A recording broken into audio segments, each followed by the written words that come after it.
ओम शांति। ये महिमा किसकी सुनी? बिगड़ी को बनाने वाले की। आदि मध्य अंत की नॉलेज सुनाने वाला वह है ऊंच से ऊंच। जब कोई समझने के लिए आते हैं तो हमेशा उनको पहली बात समझानी है कि ऊंच से ऊंच भगवान गाया जाता है, ऊंच से ऊंच उनका नाम भी है, ऊंच से ऊंच उनका ठाव भी है।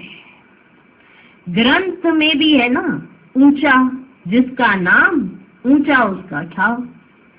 ऊंच से ऊंच रहने वाला है परम पिता परमात्मा। वह है निराकारी दुनिया जहाँ निराकार परम पिता परमात्मा रहते हैं। फिर नीचे है आकारी और साकारी दुनिया। ऊपर है निराकारी दुनिया, फिर है आकारी और फिर है साकारी दुनिया।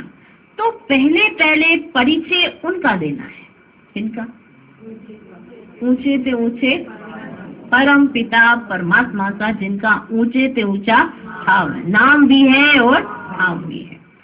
परम पिता परमात्मा तो है ही ट्रुथ, वह है रचयिता, फिर है उनकी रचना, ऊंच से ऊंच बीज रूप, फिर उनके नीचे सूक्ष्म तन्वासी ब्रह्मा विष्णु शंकर, वह है रचना।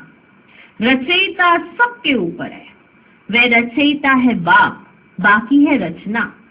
सब एक परम पिता परमात्मा की संतान है, इसलिए हम आत्माएं सब भाई भाई ठहरे, क्योंकि एक परम पिता परमात्मा की हम संतान हैं, इसलिए हम आत्माएं भाई भाई ठहरे। तो परम पिता परम धाम में रहते हैं, उनको ही परमात्मा कहा जाता है। शारीरिक पिताएं तो बहुत है ना। पहले पहले परिचय देना है रूहानी बाप का, उनकी है सब रचना। चित्रों पर भी ध्यान खिंचवाना है। पहले पहले है ऊंच से ऊंच परम पिता परमात्मा, जिसको मनुष्य सृष्टि रूपी झाड़ का चैतन्य बीज रूप कहा जाता है। तो सबसे पहले आज इस बाबा क्या कहते हैं? बिगड़ी को बनाने वाला, ऊंचे से ऊंचा जिसका नाम है, ऊंचे से उसका जिसका ठाव है, वो कौन है? परम पिता परमात्मा। वे सत्य चित आनंद स्वरूप है। सत्य अर्थात सच कहने वाला। आत्मा भी सत्य है, वह भी जलती मरती नहीं। सत्य के बच्चे भी सच्चे होने चाहिए। तो पहले पहले देवी देवता सच्चे थे। अब सुनो आगे की बात। तुम पहले पहले देवी देवता सच्चे थे। सचखंड स्थापन करने वाला सच्चा बाबा है। ऐसे नहीं कि परम पिता परमात्मा झूठ खंड स्थापन करते हैं, नहीं। सत्य चित आनंद स्वरूप का ना परमात्मा ही सत्य है। आत्मा भी सत्य है, क्योंकि जलती मरती नहीं है। और सचखंड स्थापन करने वाला एक परम पिता परमात्मा है। ऐसा नहीं है कि परम पिता परमात्मा झूठ खंड स्थापन करते हैं, नहीं। सचखंड था, फिर ये भारत झूठ खंड बना है। सच्चा है परम पिता परमात्मा। पतित बनाने वाले को सच्चा नहीं कहेंगे। और सब है झूठे। 5 विकार रूपी माया रावण झूठा बनाती है। राम सच्चा, रावण झूठा। रावण ही भारत को झूठा बनाते हैं। अब कैसे झूठा बनाया वे भी सुन लो। कहानी सारी भारत पर है। समझाना है भारत स्वर्ग था अब नरक है। बाप को स्वर्ग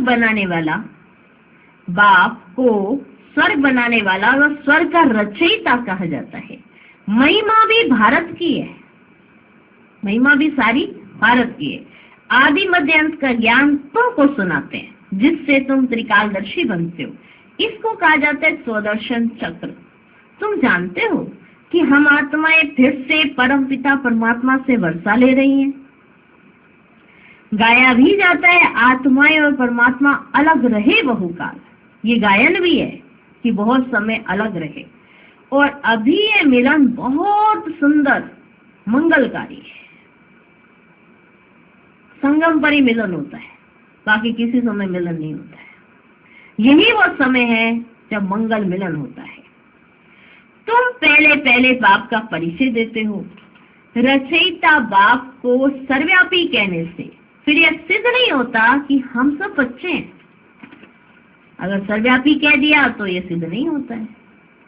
बच्चे ऐसे नहीं कहेंगे कि हम सब परमपिता परमात्मा हैं। सर्वव्यापी कहने से बाप के साथ वह लव नहीं रहता, ना बुद्धि योग रहता है। समझे? भारत का प्राचीन योग मशहूर भी है। वास्तव में बुद्धि का योग लगाना है बाप से। सर्वव्यापी है तो फिर योग किससे लगाएं? स्वाभाविक बात है, अगर सर्वव्यापी है तो योग किससे लगाएं? क्या अपने आप से लगाएं? किससे लगाएं? क्या अपने आप से लगाएं? कोई अर्थ ही नहीं निकलता। यहाँ तो तुम अर्थ सहित जानते हो, हर बात का अर्थ तुम्हें मालूम होता है। बाप खुद कहते हैं मेरे साथ योग लगाने से तुम्हारे विकर्म विनाश होंगे। विकर्म तो होते रहते हैं, संपूर्ण कर्मातीत अवस्था अंत में होगी। जब ज्ञान का अंत होगा तब रिजल्ट निकलेगी। स्कूल में भी कोई किस सब्जेक्ट में सीखे जाते हैं, कोई किस में सीखे जाते हैं। सहज सब्जेक्ट है याद की। ये बाप ने कहा सबसे सहज सब्जेक्ट है याद की। बाप को याद किया जाता है, याद से फिर आत्मा अच्छी होगी, बर्तन साफ होगा। आत्मा जो इम्प्योर बनी है वह प्योर बनती जाएगी। ऊंच से ऊंच बाप आकर पढ़ाते हैं और ऊंच से ऊंच पद प्राप्त कराते हैं। तो मनुष्य से देवता बनते हो। समझते हो कि बरोबर आदि सनातन देवता धर्म था। उनको हिंदू नहीं कहेंगे, हिंदू धर्म शोभा ही नहीं देता। भारत का नाम ही बदलकर हिंदुस्तान नाम रख दिया। आदि सनातन पवित्र देवी देवता धर्म था। सुन रहे हो ना? कैसे बाबा कहानी सुना रहे, कैसे क्या हुआ, भारत की ऐसी अवस्था कैसे हुई, और नाम ही बदल दिया। आज भारत कोई कहे हिंदुस्तान हिंदुस्तान, जबकि नाम ही है भारत। जानते हो आदि सनातन पवित्र देवी देवता धर्म था, जिसको वैकुंठ अथवा स्वर्ग कहा जाता है। वह तो सत्युग है, उनको कहा जाता है नई दुनिया। अच्छा बताओ, उनको रचने वाला कौन? उनको रचने वाला बाप है, वह है निराकार। सभी कहते भी हैं ओ गॉड फादर, कहते हैं ना ओ गॉड फादर। वह ऊंच से ऊंच रहते हैं, ऐसा भी कहते हैं। ब्रह्मा विष्णु शंकर को सूक्ष्म देह मिली हुई है, उसको सूक्ष्म लोक कहा जाता है, और वह है शांति धाम, साइलेंस वर्ल्ड। ये है स्थूल वतन। सब बातें समझ आ रही है ना हमें? एक निराकारी दुनिया, एक सूक्ष्म वतन, एक स्थूल वतन, ये साकारी दुनिया। तो पहले जब कोई भी आते हैं ना, तो उनसे फार्म भराना है, फार्म भराना। आत्मा का बाप कौन है? ऊंच से ऊंच तो भगवान को ही कहा जाता है। साधु संत आदि सब प्रार्थना करते हैं। प्रार्थना को रिक्वेस्ट भी कहा जाता है। प्रार्थना को तो रिक्वेस्ट भी कहा जाता है।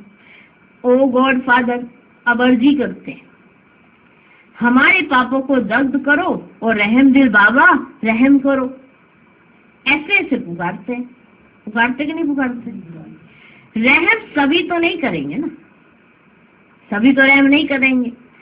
सब पर रहम करने वाला तो एक ही बाप है। सर्वोदया कहते हैं ना, अब वे क्या करते हैं, कितने पर रहम करते होंगे, वह भी ड्रामा में नूंद है। इस समय जो कुछ चलता है उनसे तुम भेंट करते हो। गीता भागवत में ये बातें है ही नहीं। गीता है ज्ञान, बाकी चरित्र आदि की तो कोई दरकार ही नहीं है। स्टूडेंट टीचर के चरित्र गाते हैं क्या? पढ़ाई करते हैं ना, सारा दिन बैठ के हमारा टीचर बड़ा अच्छा है, बड़ा अच्छा है, बड़ा अच्छा है, पढ़े हैं नहीं तो क्या कहेंगे दूसरे वाले स्टूडेंट? ये ऐसे ही बोलता रहता, पढ़ता लिखता कुछ है नहीं, बस यही गाता रहेगा, हमारा टीचर बड़ा अच्छा, टीचर बड़ा अच्छा है, टीचर में ये विशेषता है। वो कहेंगे टीचर जैसा बनना है तो जो पढ़ाई पढ़ा रहे हैं ना उसको पढ़ो, यही बोला जाएगा ना। या टीचर की क्वालिफिकेशन को दोहराते रहेंगे तो खुद क्वालिफाइड हो जाएंगे। खुद कैसे क्वालिफाइड होंगे? खुद पढ़ने से ही क्वालिफाइड होंगे, खुद फिर वैसा टीचर बन सकते हैं। तो बातें तो बिल्कुल स्पष्ट होती हैं, लेकिन हमें समझ नहीं आती। जब तक बाप ना आए तो समझाए कौन? तो टीचर तो आना पड़े ना, तो टीचर स्वयं आता है और बच्चों को पढ़ाता है, तो वंडरफुल बात है। गीता है ज्ञान, बाकी चरित्र आदि की तो कोई दरकार ही नहीं है। स्टूडेंट टीचर के चरित्र गाते हैं क्या? मास्टर की बैठ महिमा करने से कोई फायदा नहीं। बाप की सिर्फ महिमा करना ज्ञान का सागर है, सुख का सागर है, इससे कुछ भी मिलता नहीं है। गाते रहो ज्ञान का सागर, सुख का सागर, शांति का सागर, मिलेगा कुछ भी नहीं। बाबा स्पष्ट बताते और अर्थ सहित याद करोगे तो सब कुछ मिल जाएगा। जो मैं पढ़ा रहा हूँ उसको याद करो। अभी तुम बच्चे समझते हो कि बाबा हमको राजयोग सिखलाए, त्रिकालदर्शी बनाता है, अर्थात तीनों कालों और तीनों लोकों की नॉलेज देता है, तो तुम मास्टर त्रिलोकी के नाथ भी कहला सकते हो, त्रिकालदर्शी भी कहला सकते हो। बरोबर हम तीनों कालों को जानने वाले नाथ बनते हैं। ये राजयोग है। हम बादशाह बन रहे हैं, बनाने वाला बाप है। पारसनाथ कहते हैं ना, वे है लक्ष्मी नारायण।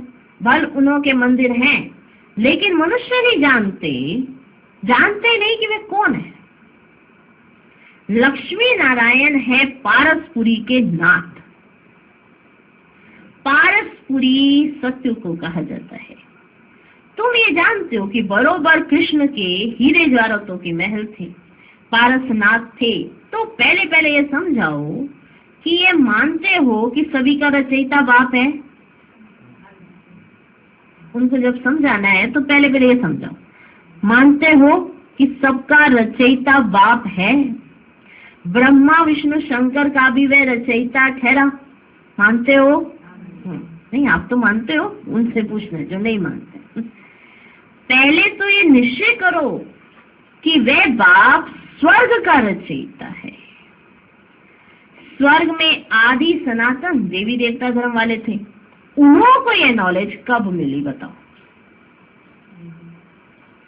उन्हों को ये नॉलेज कब मिली? बाप कहते हैं कि मैं कल्प कल्प संगम युगे आता हूँ नॉलेज देने। बरोबर तुम सतयुग आदि के पारसनाथ बन रहे हो। कितनी फर्स्ट क्लास नॉलेज है। यहाँ बैठे हो, तुम समझते हो हम बाबा से स्वर्ग का वर्षा पाए, पारसनाथ पारसपुरी के मालिक बनेंगे। बुद्धि जानती है कि लक्ष्मी नारायण आदि देवी देवताएं कितने धनवान थे। अब सत्युग की सीन सिंदरियां देखना, कितने धनवान थे वो, बहुत जेवर आदि थे, बड़े साहूकार होते हैं। तो पहले बाप को जान, उनसे वर्षा लेना है। वर्षा कैसे मिलेगा? याद से वर्षा लेना है।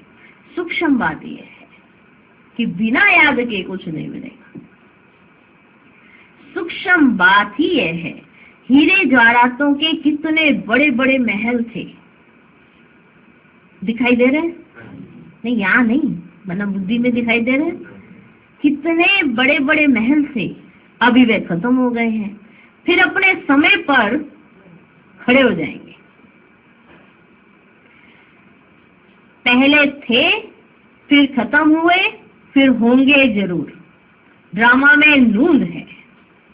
ये बुद्धि से समझने की बात है। लड़ाई में भी सब टूट फूट जाते हैं। क्या क्या टूट फूट जाते हैं? महल टूट फूट जाते। क्या टूट फूट जाते हैं? महल। इसलिए अटेंशन देना कि बीच में से पूछेंगे तो कुछ और ही ना बोल दे। क्या टूट फूट जाते हैं? महल। फिर नए से महल बनते हैं, बनाते हैं ना नए सिर से। महल जरूर बनाए होंगे, तुमको साक्षात्कार होता है कि बरोबर महल हैं, हमने बनाए थे। ऐसे नहीं कि सागर के नीचे चले गए जो अब निकल रहे हैं, नहीं। ये तो ड्रामा का चक्र फिरता रहता है। वे समझते हैं कि लंका रावण की अथवा सोने की द्वारिका नीचे चली गई है जो फिर निकलेगी। रावण की लंका भी नीचे चली गई और सोने की द्वारिका भी नीचे चली गई, बाद में निकल आएगी, परंतु ऐसे तो है ही नहीं। अभी तुम द्वारिका के मालिक बन रहे हो।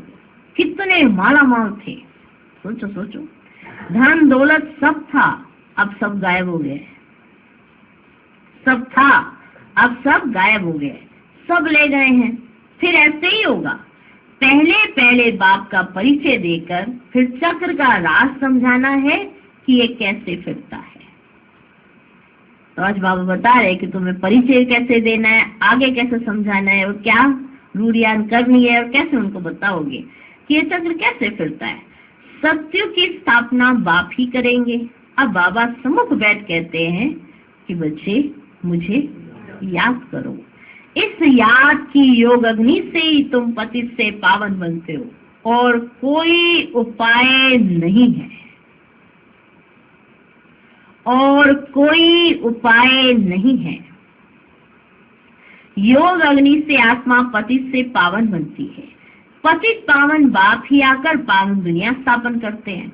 फिर तुम गंगा के लिए क्यों कहते हो कि यह पतित पावनी है? जप तप गंगा स्नान आदि करना ये सब भक्ति मार्ग की सामग्री है। भक्ति मार्ग पहले अव्यभिचारी था, फिर व्यभिचारी बना है। ये अव्यभिचारी क्या होता है? एक की भक्ति। व्यभिचारी माना अनेकों की भक्ति। आधा कल्प लगा है व्यभिचारी बनने में। 16 कला से 14 कला, फिर कलाएं कम होती जाती हैं। ये ज्ञान सागर बाप समझाते हैं। ब्रह्मा विष्णु शंकर को ज्ञान सागर मनुष्य सृष्टि का बीज रूप नहीं कहा जाता। कहा जाएगा? नहीं कहा जाता। परम पिता कहने से बुद्धि, ध्यान देना इस पॉइंट पर, परम पिता कहने से बुद्धि ब्रह्मा विष्णु शंकर तरफ नहीं जाती है। जब भी बोलते हैं परम पिता परमात्मा, तो ब्रह्मा विष्णु शंकर की तरफ बुद्धि नहीं जाती है। आत्माएं परम पिता परमात्मा बाप को ही याद करती रहती है। जब उन्हों को दुख होता है, सत्युग में सुख है तो कोई भी पुकारता ही नहीं है। अब आत्माएं जानती हैं कि आधा कल्प से हमने दुख पाया है, अभी फिर स्वर्ग में जाएंगे, वहां कोई भी दुख नहीं। इसलिए सत्युग में बाबा को याद करने की दरकार ही नहीं पड़ती है। ड्रामा अनुसार बाबा हमको सुख का वर्षा देकर ही जाएंगे। मनुष्य जब बूढ़े होते हैं ना, तो वानप्रस्थ में जाकर बैठते हैं, गुरु करते हैं। यहाँ तो बाप स्वयं आकर सतगुरु बनते हैं। तो बाप टीचर सतगुरु। आज की मुरली में बाप टीचर सतगुरु, इसका भी पार्ट कैसे बजाया है वो भी बाबा हमको समझा रहे हैं, और ड्रामा का चक्र कैसे बजता है वो भी बाबा हमको समझाते हैं। तो मुरली का भाव जो है वो हमें स्पष्ट होना चाहिए कि बाबा क्या कह रहे हैं, पढ़ते भी रहे और सुनते भी रहे कि बाबा ने क्या कहा। तो देखो सतगुरु कौन बनता है? स्वयं आकर परम पिता परमात्मा कहते हैं कि तुम सबको साथ ले जाऊंगा, ऐसे और कोई भी कह ना सके। साथ में तो कोई भी नहीं ले जाएंगे ना, हर एक को पुनर्जन्म जरूर लेना पड़े, पाठ में तो आना ही है। मैं तो घड़ी घड़ी जन्म नहीं लेता हूँ। अगर मैं भी घड़ी घड़ी जन्म लूं तो तमो प्रधान बन जाऊं।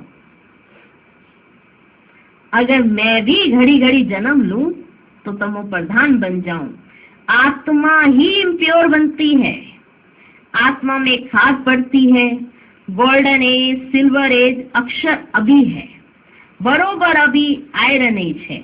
अब संगम है, बाप को जरूर आना ही है। पुरानी सृष्टि को नया बनाना ये बाप का ही काम है। बाप ही पतित पावन है, अर्थात सृष्टि को बदलने वाला है। सृष्टि का रचयिता नहीं, बदलने वाला है। वंडरफुल बात। बाबा हम उसकी एक एक बात को स्पष्ट करके समझाते हैं, एक एक लाइन का अर्थ बताते हैं। सृष्टि का रचयिता नहीं, सृष्टि को बदलने वाला है। रचने वाला कहने से मनुष्य समझते हैं बड़ी परले होती है तो उसे फिर से रचा जाता है। ये वंडरफुल बात है। रचने वाला कहेंगे तो एक बार परले होगी और फिर से उसे रचा जाएगा, नहीं, क्या है, बदलने वाले हैं। पतित पावन अक्षर ठीक है, साधु लोग भी गाते हैं पतित पावन सीताराम, ऐसे तो कभी नहीं कहते कि पतित पावनी गंगा। पतित पावन कहने से बुद्धि परमात्मा की तरफ चली जाती है। देखो आज कई बार पॉइंट्स, ब्रह्मा विष्णु शंकर कहने से परमात्मा की तरफ नहीं जाती है, पतित पावन कहने से बुद्धि परमात्मा की तरफ चली जाती है। तो ऐसे मुख्य मुख्य पॉइंट, ये आज का होमवर्क है, ये आपको नोट करने हैं कि आज बाबा क्या कैसे बता रहे थे। टीचर सतगुरु के रूप में, बाप के रूप में बाबा ने कैसे समझाया, फिर पतित पावन का अर्थ कैसे समझाया और बाबा हमें कैसे स्पष्ट करके समझा देते। तो आप मुरली पढ़ेंगे और फिर उसमें से पॉइंट नोट करेंगे, ठीक है। तो पतित पावन कहने से बुद्धि कहाँ जाती है, परमात्मा की तरफ चले जाती है, गंगा की तरफ नहीं जाती है। गंगा तो पतित पावन है नहीं, यह तो पानी है। अब गंगा का सुनो, बाबा कैसे समझाते हैं। देखो एक एक स्टेप को बाबा क्लियर करते जाते हैं। गंगा तो पतित पावनी है नहीं, यह तो पानी है, सो तो वहां भी होता है, कहाँ, सतयुग में। यही पानी सतयुग में भी होता है, परंतु वहां सब चीजें कैसी होती हैं, सतो प्रधान हो जाती है। तो गंगा भी सतो प्रधान, यहाँ तो तमो प्रधान है, फ्लड्स कर देती है, गांवों को डुबो देती है। अभी देखो पीछे कितने गांव तो नजर ही नहीं आते, जो पानी के आसपास होते हैं वो तो पता ही नहीं पड़ते। गांवों को डुबो देती है। ब्रह्मपुत्रा कितने गांव को डुबो देती है। यह है ही दुखधाम। सतयुग में थोड़ी दुख भोगेंगे, वहां तो कायदेशीर अपना रास्ता लेकर चलेगी, अपने रास्ते पर चलेगी। यहाँ रास्ता छोड़ देती है, जो उसका रास्ता होता है उसको छोड़कर दूसरी तरफ मोड़ देती है और वहां अपने रास्ते पर चलेगी। वहां बांध भी नहीं लगाने पड़ेंगे, वहां बांध नहीं होंगे, कहीं बांध लगाने पड़े, वो अपने ही रास्ते पर चलेगी जो उसका उचित स्थान है। और यहाँ रास्ता तोड़कर इधर उधर उधर इधर आ जाती है। कभी किस तरफ चली जाती है, कौन, गंगा, ये पानी जहाँ भी जो भी नदियां हैं, कभी किस तरफ चली जाती है। वहां 5 तत्व सतो प्रदान होने के कारण जल भी कभी दुख नहीं देता, यहाँ जल भी दुख देता है। पहले तो यह समझना है कि स्वर्ग का सुख देने वाला कौन है, जरूर बाप ही होगा।